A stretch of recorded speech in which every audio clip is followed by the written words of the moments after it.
is a remnant space in a way, in a part of the campus that hasn't been looked at. A lot of people don't even know exists. Having that as a resource to be an open field where things can be placed and moved and adjusted. You know, that process of unfolding and allowing for space is one of the richest parts of the meadow. And it's not pristine, and it doesn't need to be pristine. It's an allowing space. You can give your attention to things that maybe you hadn't focused on before.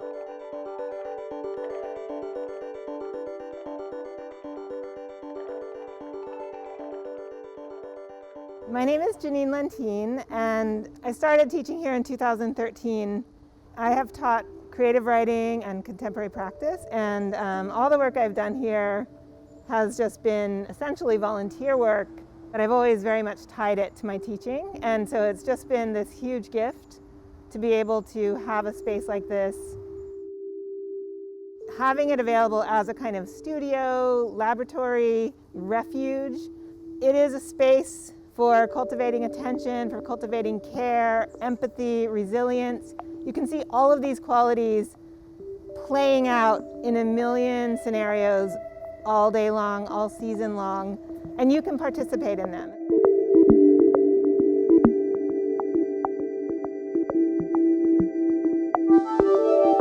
I think I discovered a real fondness for plants as a result of gardening with Janine.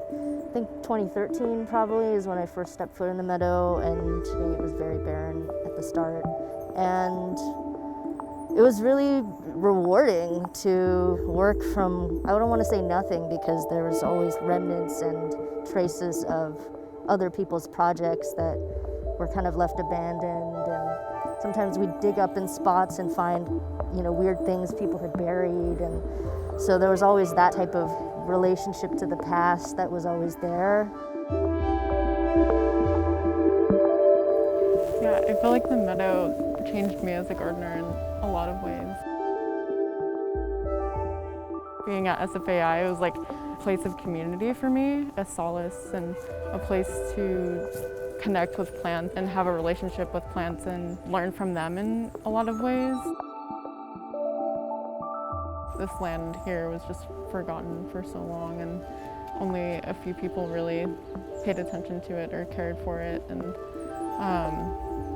I think for me, it's just made me see things differently. Like my backyard, I have a tiny plot, but it was kind of a similar situation to the meadow, and it was just forgotten for a really, really long time. And over time, with just some care and taking just knowledge that Janine has shown me with how to basically take care of soil and just revive it has been so useful for me.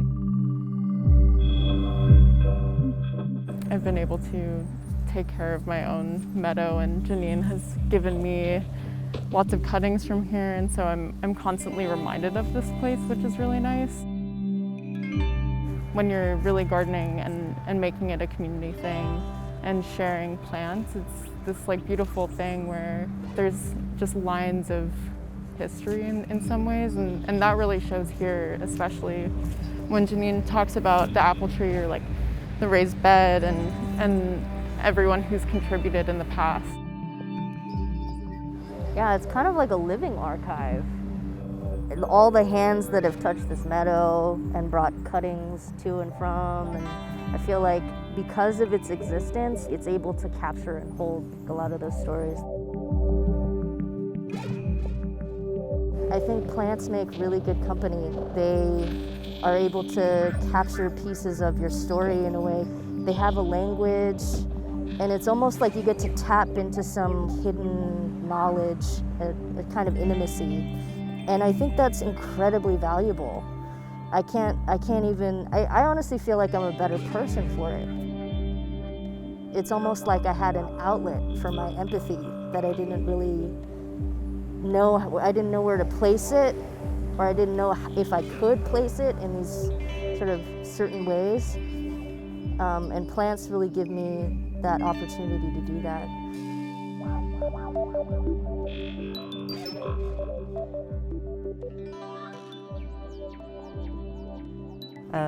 My name is Mary Musinski. I'm a landscape architect and a volunteer at the Meadow since 2015 in the spring. And I'm also a former art student of the sister school back east. Corcoran School of Art was a sister school to SFAI. So gardening in the Meadow and watching the process that Janine put together and just how this remnant space operated as a leftover space, the building turns its back on it. The quad isn't very connected to it. And then over time, just seeing how bringing in native plants, plants that can survive on their own and work as a process. So one of the things that I really loved about SFAI and the Corcoran was art as a process, and where mistakes are a place where you learn. You're actually succeeding because you're trying things when you make mistakes. It's not focusing on a perfect product end result. And the Meadow really fosters that sense of process, which is what gardens are. I think the treasure that comes from gardening is one that unfolds over time. And I think it unfolds with a lot of people. It's a very unique space because while there are other public spaces, and as a landscape architect, I've helped plan those kinds of spaces, you don't get invited to shape it as the students here can, and some of the volunteers can. You get your hands in the dirt, and you move plants around, you create soil. And these things they're very simple processes, but they become magical because they're so unique in our world today. The quality of holding soil, holding wood, is something we don't often get to do, or even standing on the ground that's not concrete or paving. And I think the Meadow does something really interesting in pushing public space in with a semi-public space, and then creates sort of an intimate internal space for the people who garden here.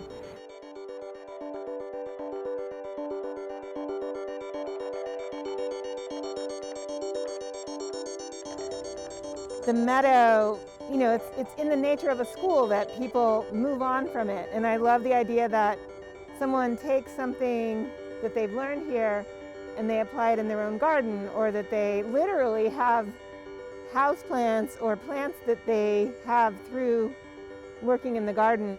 I've had so many students tell me as they start that they're like terrible with plants, or that they just can't keep anything alive. And then those will be the exact students by the end of the semester having like armfuls of things that they've grown. And that just means a huge amount to me.